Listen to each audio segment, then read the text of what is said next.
Salve pessoal, estamos aqui para mais um episódio das nossas Pílulas Vermelhas, finalizando a semana e finalizando a semana com, eu acho que o último dos grandes acontecimentos desse início de ano, dessa quinzena inicial de 2026, que foram ou são os eventos iranianos.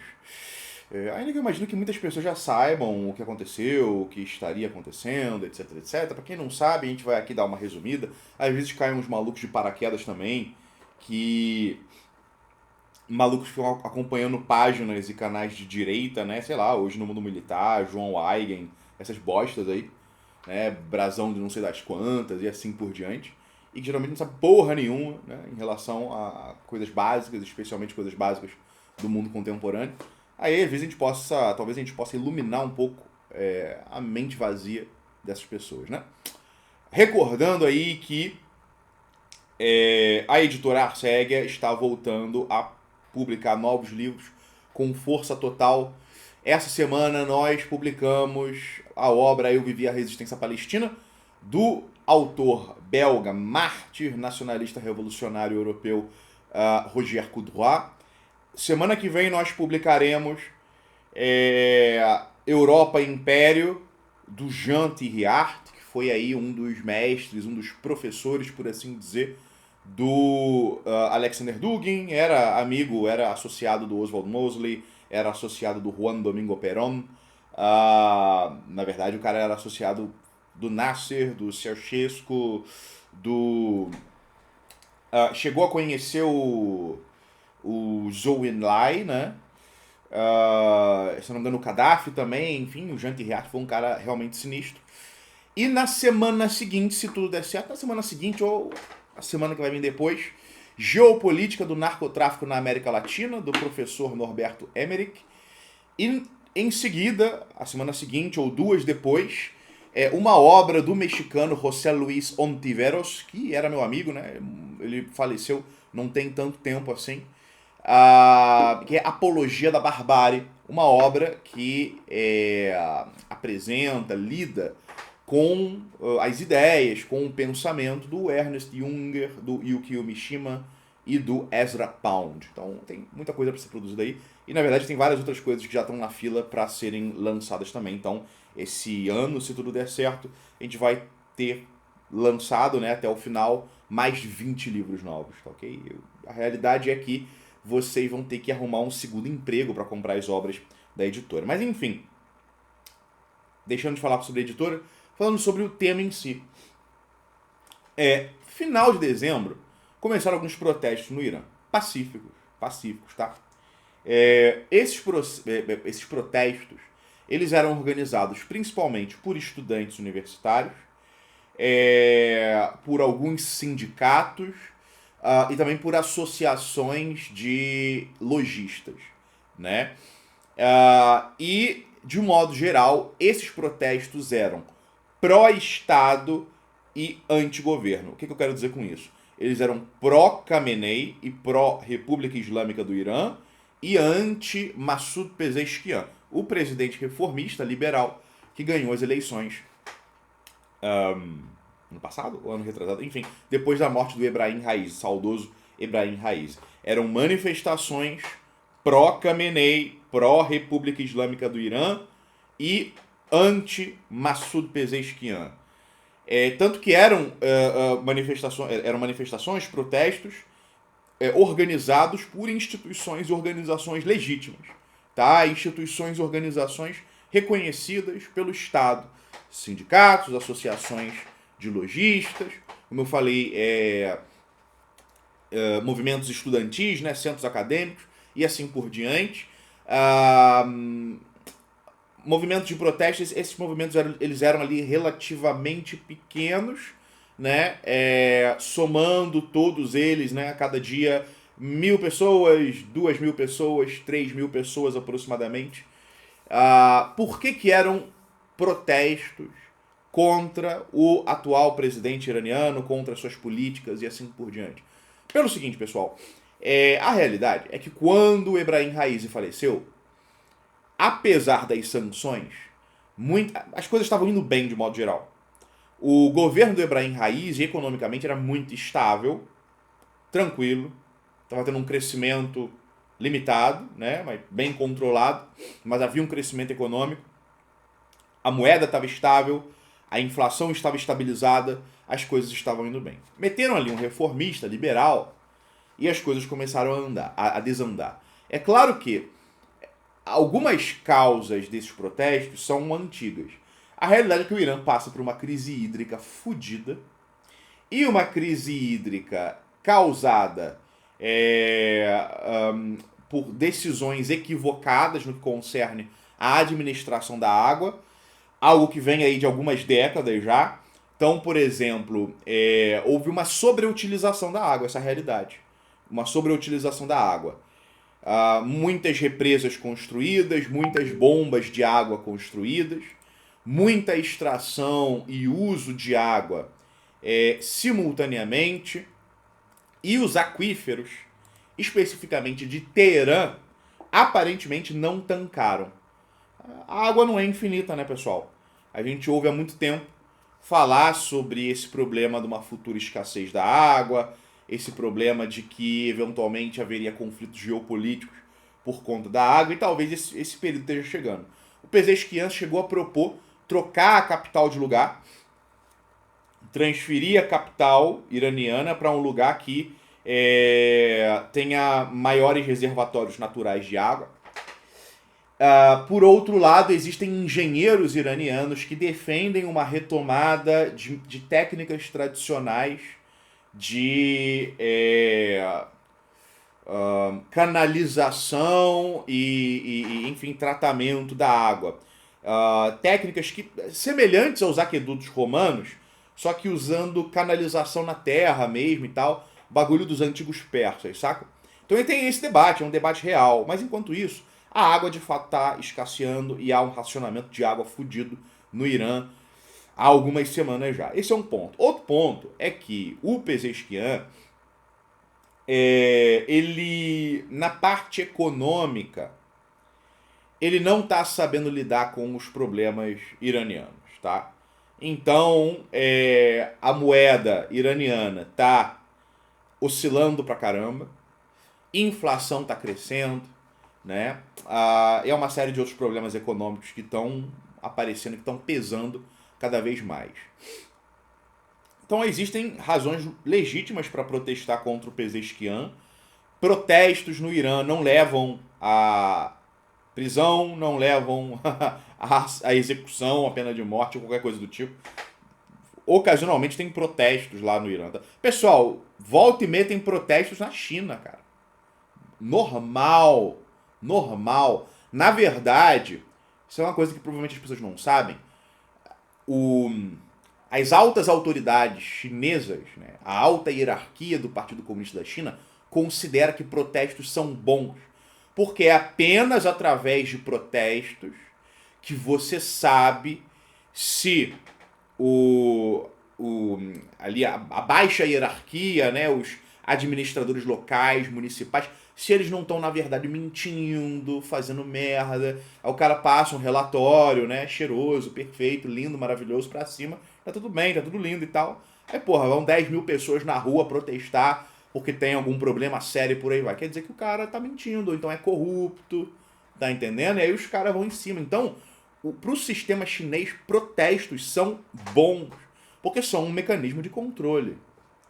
Sim, acontece de baixa hierarquia do partido ser destituída, ser derrubada, ser presa por conta de protestos que chamam a atenção para algum problema real que não foi resolvido ou que foi varrido para baixo do tapete e assim por diante. Tá? Então não existe problema. O que você tem que fazer, óbvio, você tem que comunicar, né? Você tem que comunicar, você tem que seguir determinadas normas, né? Protesto na China, né? Não pode trancar rua, enfim, tem que ser em lugares específicos, tem que ser previamente avisado e assim por diante, tá? Óbvio, óbvio, pessoal. Protesto num estado civilizado não é arruaça, não é balbúrdia, não manifestação daquela galera ali da, sei lá, a Marighella, né? Porra, qual é o nome daqueles outros maoístas, né? Vagabundos, que fica atacando fogo em caçamba de lixo, cara. Puta Puta que pariu. Enfim, isso não existe na China, não existe no Irã. Menos ainda você invadir delegacia para roubar arma, para disparar contra, né, a polícia, para disparar contra o pessoal da Guarda Revolucionária. E aí, porque senão você vai levar chumbo. Né? Eu acho que se você fizer isso, nos Estados Unidos você vai levar chumbo. Se você fizer isso na Alemanha, você vai levar chumbo. Né? Tipo, invadir delegacia para roubar arma, para disparar contra a polícia. Você vai levar. Na Islândia você vai levar chumbo. Né? Sei lá, na Suécia você vai levar chumbo. Na Rússia você vai levar muito chumbo. Vão disparar um míssil contra você, provavelmente. Né? E óbvio que no Irã você vai levar chumbo, cara. Você invade delegacia, rouba arma e começa a disparar contra a polícia, contra autoridades, né? Bombeiros. Porra, mataram um bombeiro no Irã. Porque olha só, como eu falei, os protestos iniciais, eles eram legítimos. Só que aí, a partir do dia 31, e eu tava acompanhando, né, a partir do Telegram, a partir do dia 31 começaram a aparecer algumas tentativas ali de infiltração e provocação. Notícias, por exemplo, apontando, um grupo de 5 manifestantes tentou pular um muro da delegacia, não sei o que, foram impedidos e tal, etc. Beleza. Aí, no mesmo dia, mais tarde, manifestantes expulsam um mascarado que estava armado e que estava preparando um molotov para arremessar não sei onde. Né? Ou seja, tinha uns caras já tentando entrar nas manifestações para poder causar ruaça, para poder provocar reação. Porque qual que é a ideia? Isso na maioria dos protestos. Qual que é a ideia dos caras? Se você... E eu já participei de protestos assim, pessoal. Se você é um cara de uma organização política que aposta na desestabilização e na piora das condições objetivas, da ordem, por aí vai, para provocar uma situação de levante, uma situação, né, de mudança das estruturas do poder, você e o seu pessoal vão, sei lá, tacar pedra na polícia, vão se aproximar demais, né, na manifestação ali, vão basicamente ameaçar fisicamente os policiais. Por quê? Porque aí você provoca a reação violenta da polícia. Cacetete, spray, gás lacrimogênio, bala de borracha e por aí vai. Com sorte, da perspectiva do manifestante profissional, do ativista, do cara que está engajado em alguma causa e não está ali por indignação sincera. Você quer provocar a violência da polícia porque você acredita que a violência da polícia pode aumentar o sentimento de revolta. E se a polícia matar pessoas, é bom, é melhor, né? Porque aí você pode acabar provocando uma situação de um tensionamento ainda maior. Essa é a praxis de qualquer organização, né? Estando numa manifestação, é a praxis de qualquer organização que aposta no tensionamento e no acirramento das contradições. Anarquistas fazem isso, comunistas fazem isso, neofascistas fazem isso, e assim por diante, tá? Então, é basicamente isso que estava tentando fazer. Só que ao longo ali, acho que uns 3, 4, 5 dias, todas as notícias eram positivas, no sentido de que tentaram invadir a casa do prefeito de não sei das quantas, né? Não conseguiram, etc. Tentaram invadir a delegacia, mas foram repelidos. Tentaram ali tacar fogo em alguma coisa durante a manifestação, porém a polícia prendeu, ou os manifestantes mesmo impediram, etc, etc. Era isso que estava acontecendo. Eu estava acompanhando dia após dia, pessoal. Porque geralmente no Middle Eastern... Como é que é? Middle Eastern Spectator? Sei lá, não lembro mais o nome. Mas é um canal que eu vejo todo dia, que eu acompanho todo dia no Telegram. Né? Porque é o único canal confiável aí sobre esses rolos aí do Irã, Oriente Médio e por aí vai. Então eu tava vendo isso já. Mas já tava começando a aparecer policiais mortos, tipo, espancados. Porque tava começando a aumentar o número de pessoas atuando de maneira coordenada, de maneira violenta e coordenada, tá? Então tava começando a aparecer policiais assassinados, geralmente espancados, linchados e tal. Um ou outro do Basij, né? Um ou outro do Basij e tal. E aí, quando isso começou a acontecer, a situação começou a desandar rápido, né? No seguinte sentido, eu tenho a impressão de que inteligentemente o Estado ou o governo, que é possível que a ordem ali tenha partido do Khamenei, não sei, ou o Estado ou o governo deve ter dado orientação, deixa rolar, vamos ver o que vai acontecer, deixa rolar e tal.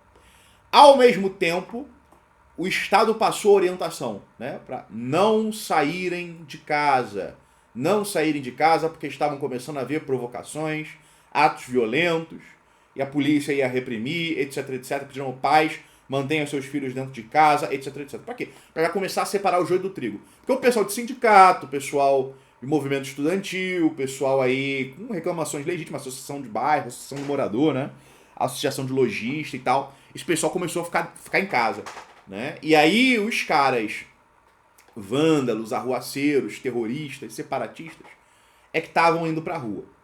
Mas não se impressionem.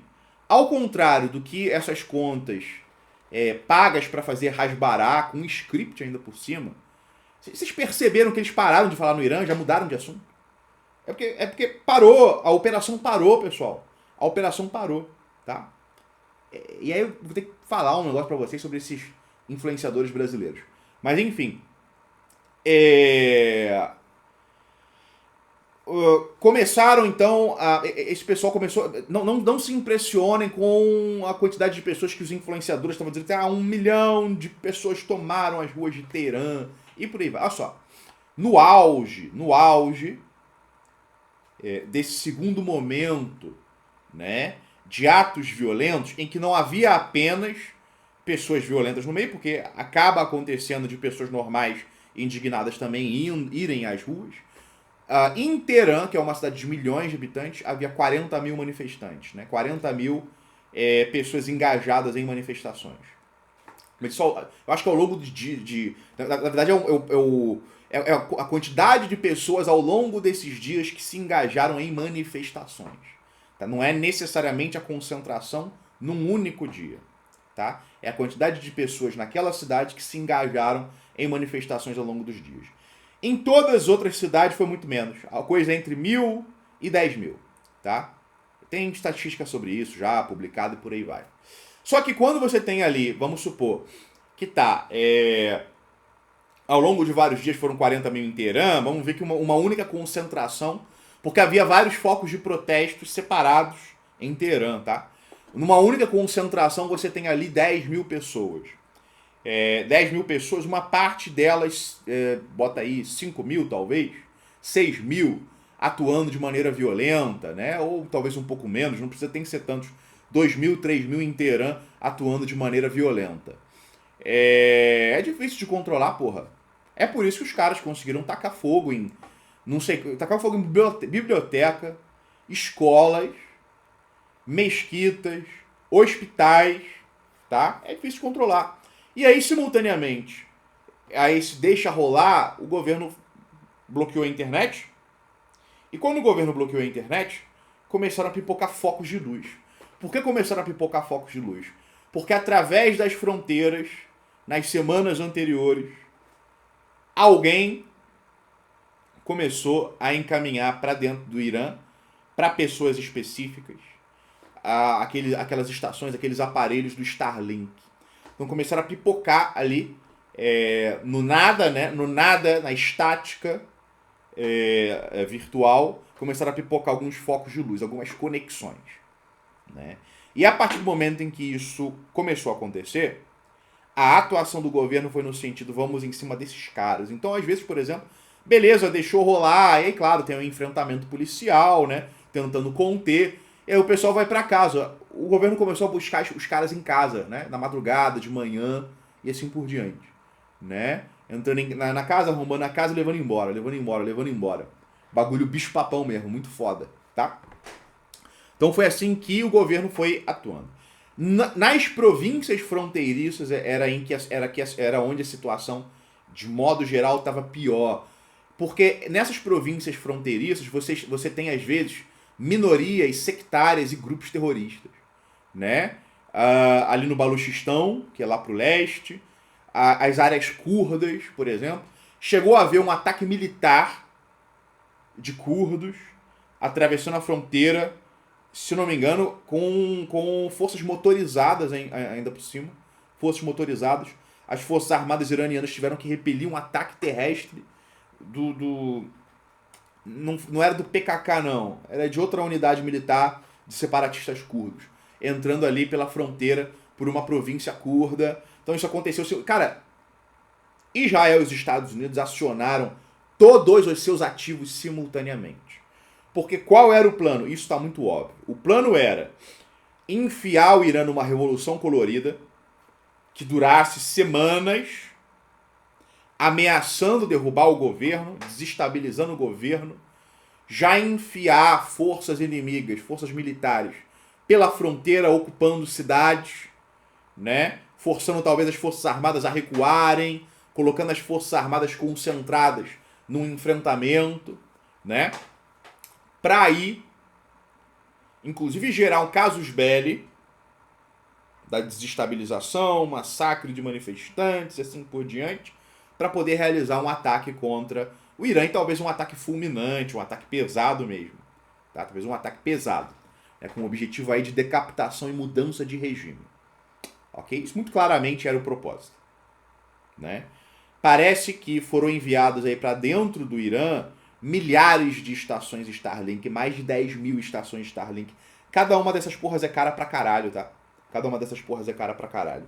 E hoje, apreenderam um navio com um carregamento de dezenas de milhares de fuzis e outros tipos de armas, né? Que estava entrando pelas águas, né? A ideia é levar para um porto de maneira secreta, oculta e distribuir armas e por aí vai. Mas provavelmente a expectativa era de que a Revolução Colorida ainda tivesse acontecendo, porque provavelmente a ideia era distribuir armas para os manifestantes. Porque aí a polícia começa a matar. E as pessoas, inclusive pessoas pacíficas e tal, ficam irritadas, ficam com raiva, com ódio, etc, etc. Aí vem o pessoal, né, muito casualmente distribuindo armas, né? Me parece que esse era o plano, porque isso aconteceu na Líbia, isso aconteceu na Síria. Porra, aquele embaixador dos Estados Unidos na Líbia, que foi assassinado, se eu não me engano, ele estava engajado em tráfico de armas para os manifestantes pacíficos na Líbia, para derrubar o Gaddafi. Né? Então, a operação de importação de armas se dava através da embaixada dos Estados Unidos na Líbia. Por que o Gaddafi deixou ter uma embaixada dos Estados Unidos na Líbia? Não sei. A realidade é que no final da vida, o Gaddafi foi ficando um pouco otário. Abriu mão do programa nuclear, deu um beijamão na Condoleezza Rice, deu dinheiro pro Sarkozy. Pelo amor de Deus! Quem é que dá dinheiro pro Sarkozy, cara? Enfim, o Gaddafi deu dinheiro pro Sarkozy se reeleger, né? Uma pena, mas a realidade é essa daí, tá? Então, assim, provavelmente estavam fazendo uma operação, e aí não seria porque no Irã não tem. Desde que aconteceu uma coisa muito engraçada e especial, em 79, eu acho, 80, não tem mais embaixada dos Estados Unidos no Irã, tá? Ai. Eu não coaduno com desrespeito, né, a embaixadas, né?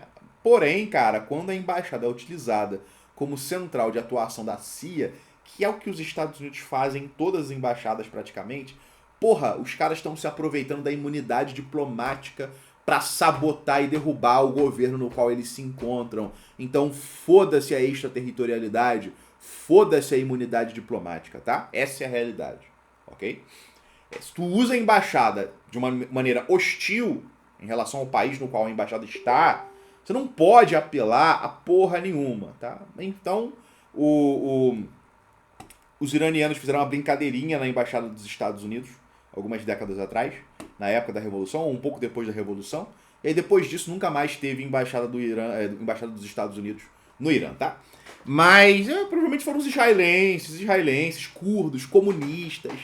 Cara, eu acho muito engraçado a maneira meio pavloviana, né, simiesca, comportamento de australopitecos, australopitecos mongolizado, né, retardado mesmo, a maneira como as pessoas reagem diante desses eventos geopolíticos, porque o pessoal vai se dividindo em grupos estanques, né? Eu sou de direita, então eu sou contra o Irã, né? Eu sou de esquerda, então eu sou mais ou menos a favor do Irã. Porque, depois eu vou gravar um vídeo, cara, para desmascarar a artimanha dos comunistas brasileiros em relação ao Irã. O falso apoio que eles estavam dando, com a exceção, evidentemente, do PCO. Tá? Os caras estavam com um discurso subversivo disfarçado de discurso pró-Irã. Mas no Irã, boa parte das ações de revolução colorida, atentados terroristas e subversão generalizada são realizados pelos comunistas da organização Mujahedin e Khalq, ou seja, os Mujahedin do povo.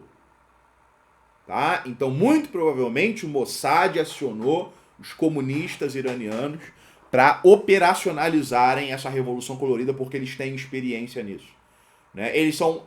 Cara, no Irã, geralmente não é o ISIS. Se for nas fronteiras, assim, ou são os baloches, ou são os curdos. Tá? Mas nas cidades principais, geralmente são os comunistas que atuam ali a mando do Mossad. Essa é a realidade para vocês. Essa é a realidade. Tá? Abandonem essa porra de esquerda, de comunismo ou do que quer que seja. Bem como abandonem também a direita, o liberalismo e assim por diante, pessoal. Tudo isso é subversivo. Tudo isso está sob as ordens das mesmas forças mundialistas. Tá? E no Irã é a mesma coisa. Então, provavelmente foi isso. Mas como eu falei, a derrubada da internet leva o pessoal a usar o Starlink. Starlink, porra, é tipo um farol, né, para quem está monitorando ali, né, o panorama virtual iraniano. É como se estivessem acendendo fogueira no meio da noite, num céu sem estrelas e sem lua, tá? Aí beleza, mapearam. Opa, olha só, fulano de tal, Beltrano, não sei quem, não sei quem, não sei quem, não sei quem, não sei quem, não sei quem, não sei quem. Agora a gente vai usar o sistema Murmansk para derrubar o Starlink. E pela primeira vez na história,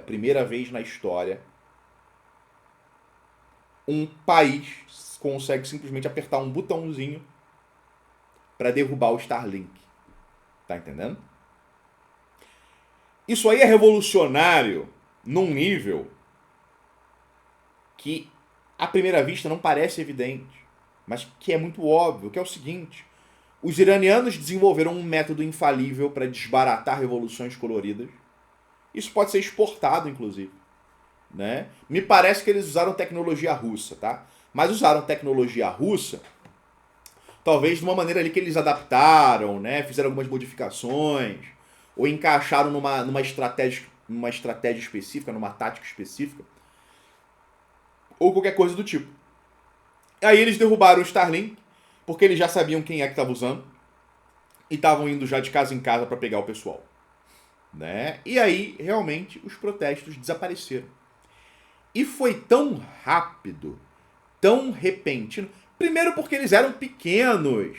Pessoal, se fosse protesto de milhões de pessoas, como estavam falando, não tinha como em questão aí de... Depois que fecharam a internet, acho que foram 3 dias para acabar com o protesto. Né? Não teria como. É porque eram ali concentrados, no máximo, 10 mil pessoas num lugar. Na maioria dos lugares, era 500 pessoas, 600 pessoas, 100 pessoas, 1000 pessoas. Tá? Aí é só enquadrar, pô! E a realidade é que esse pessoal estava disparando contra a polícia. Cara, tem relatos de que eles usaram facas para decapitar pessoas. É por isso que, na minha opinião, eu acho que nós estamos falando aí. Quem estava operando, cara, não era pessoalzinho, não era progressistazinho, cara. Não era progressistazinho.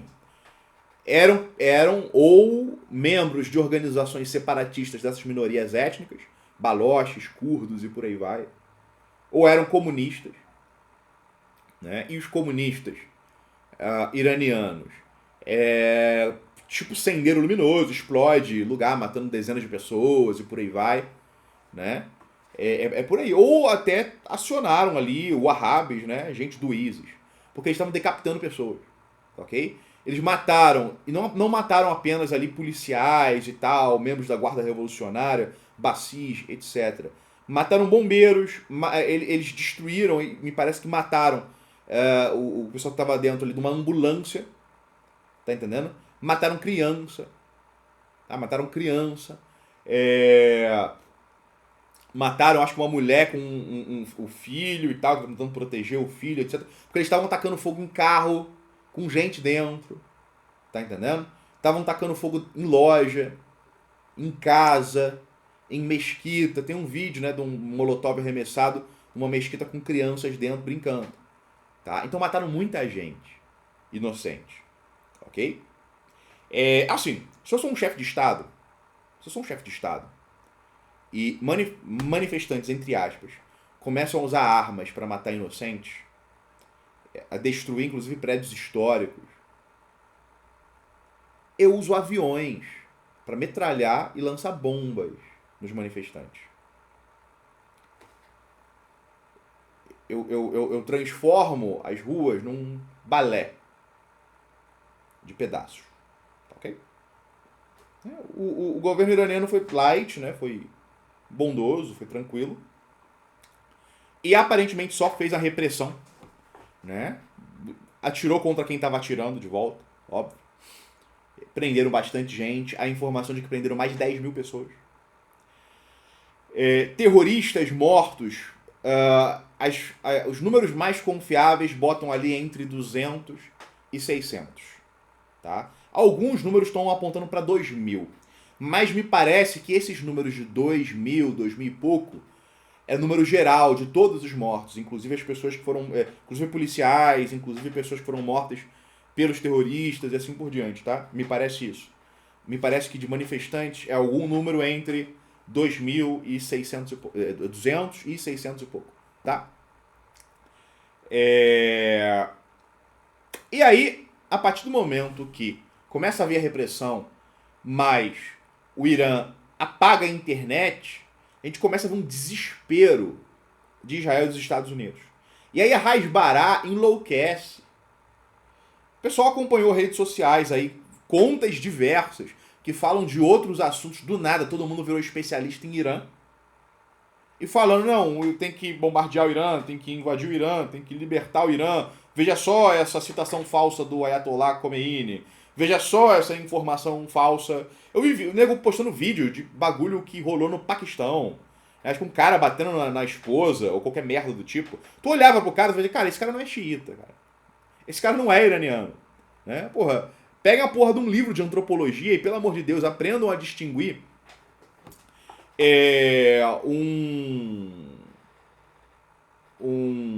como é que é o nome do pessoal lá do... Enfim, um habitante ali do Paquistão ou do Afeganistão ou um árabe. Aprendam a distinguir esse pessoal dos persas, tá? Vocês não estavam falando aí dos persas? Os persas. Eu não sabia nem identificar um persa. Não sabe nem distinguir como se veste, por exemplo, um xiita e um wahhabi, por exemplo. Ou especificamente um Hanbali, ou o pessoal lá, eu esqueço o pessoal a vertente, são os... Eu esqueço a vertente do pessoal lá da Índia, do norte da Índia, os muçulmanos do norte da Índia, os Deobandis, né? Os caras não sabem distinguir um xiita de um Deobandi, pelo amor de Deus, estude. Né? Tinha feministazinha querendo dar uma de sabida sobre Irã. João Weigen falando que caiu, o governo do Ayatollah caiu, acabou a República Islâmica do Irã. Aí tinha analista do MBL falando que acabou o Irã, acabou o Teherã, a liberdade chegou, a monarquia vai voltar. Pelo amor de Deus, símios, cara, australopitecos mongolizados, né? Postando Hasbará após o fim dos protestos já. Porque os caras estavam seguindo um script. E a prova de que os caras estavam seguindo o script é que eles foram acionados repentinamente após o fim dos fatos para alimentar redes sociais, para com isso convencer o governo dos Estados, convencer o Trump a ter uma atuação mais dura, ok? Então eles pararam repentinamente. Acabou. Você não acha praticamente um post sobre o Irã de hoje. Você não acha mais. Acabou. Isso é prova de que é plantado, é rasbará. Esse pessoal tá atuando pra CIA, pro Mossad, pro caralho que seja. Estão sendo pagos ali por aquele cara que vocês sabem quem é, que é um dos chefes do Mossad aqui no Brasil e que vai em tudo quanto é podcast. Tá entendendo? É óbvio que os caras foram acionados, porque não tem outra explicação. E eles estavam desesperados, porque o plano fracassou. Porque o Irã quebrou a Revolução Colorida num prazo de 48 horas. E os caras ficaram com a calça na mão, sem saber o que fazer. Eles não tinham nada em posição. O Israel não tanca mais o enfrentamento, né, homem a homem, ali, tete a tete, com o Irã. Eles não conseguiram se recompor militarmente, tá? Então, Israel estava dependendo dos Estados Unidos. E os Estados Unidos estavam dependendo de uma situação de caos generalizado no Irã. Só que o Irã esmagou com uma força e com um nível ali de precisão que aquilo que estão dizendo é que o Irã liquidou todos os assets, todos os ativos israelenses dentro do seu território. Como tem sido o modus operandi ocidental para atacar os países aí contra-hegemônicos? Eles infiltram caras, esses caras levam drones, os caras acionam os drones, geralmente drones kamikaze, e aí de dentro eles destroem radares e defesas antiaéreas. Eles fizeram isso na Rússia. O pessoal já esqueceu, mas fizeram isso na Rússia. E na última guerra ali entre Israel e o Irã, foi isso que aconteceu. Não foi, os aviões israelenses dominaram o céu do Irã. Eles nem entraram. Os aviões de Israel não entraram no céu iraniano. Foram com drones kamikazes, pessoas com mochilas. Abriram, soltaram ali, acionaram para pontualmente destruir sistemas antiaéreos e radares. Tanto perto de Teherã como nas fronteiras ocidentais. Ok? Mas os caras que estariam encarregados disso, muito provavelmente estavam participando, né, da tentativa de Revolução Colorida e foram mortos ou presos. Ok? E não se enganem, essas pessoas não vão ser soltas. Estão falando, não, mas iam executar 500 pessoas agora, ontem, né? Mas aí o Trump convenceu, ameaçou e tal. Pessoal, olha só. Pena da morte no Irã, inclusive para esse tipo de coisa, sedição, terrorismo, não é imediata, não é um dia depois, não é 2 dias depois. Geralmente vai levar 1 ano, 2 anos. O cara tem direito ao julgamento, tem direito à porra toda. Leva 1, 2 anos, e aí sim o cara, se for condenado, ele é executado. Todas as mídias que falaram ali, botaram a foto de um cara, fulano de tal vai ser executado amanhã. Né? Aí, nossa, não vai mais, porque o Trump convenceu. Isso aí são páginas ocidentais, ou são ONGs do George Soros. Iran International, pessoal, não é uma fonte confiável. Né? Me parece, eu não cheguei a olhar a fundo, mas é uma mídia vinculada aos comunistas, ao MEC, né? Me parece que é isso. Portanto, a terroristas. Tá? É aquele outro HRNA, é bagulho do Soros. Né? Tinha gente usando. A Wikipédia tá usando isso como fonte. Iran International e HRNA. Né? Essas bostas aí que não é fonte de porra nenhuma. Tá? Então é isso que rolou, pessoal. É claro que tudo pode acontecer. Os Estados Unidos ainda podem atacar o Irã. Só que não vai ter o efeito esperado, porque a ideia era atacar o Irã enquanto estivesse rolando a Revolução Colorida. Só que o Irã liquidou a Revolução Colorida em 48 horas. Então não tem como atacar o Irã. Ou melhor, eles podem atacar, mas vai ser simbólico. Né?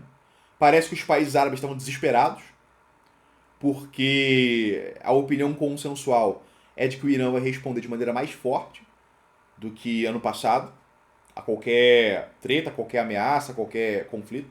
Né? E aí, a real é que os Estados Unidos e Israel arregaram.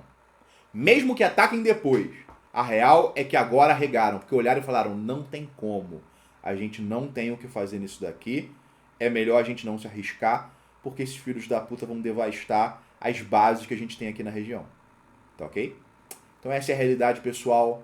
Foi assim que o Irã desbaratou em tempo recorde, de maneira inédita, derrubando Starlink, indo de casa em casa igual o bicho-papão, Tonton Makuti lá do Haiti, saca? Os malucos tudo de preto, máscara e tal, indo de casa em casa, levando embora, vão sumir, vão desaparecer, nunca mais ninguém vai ver esse pessoal. E eu espero que mandem televisionar as execuções quando esses filhos da puta forem eventualmente de fato condenados à morte. Então, essa é a Revolução Colorida. Viva a República Islâmica do Irã, viva o Ayatollah Khamenei e viva, né, o platonismo político dos persas. É isso aí e até a próxima.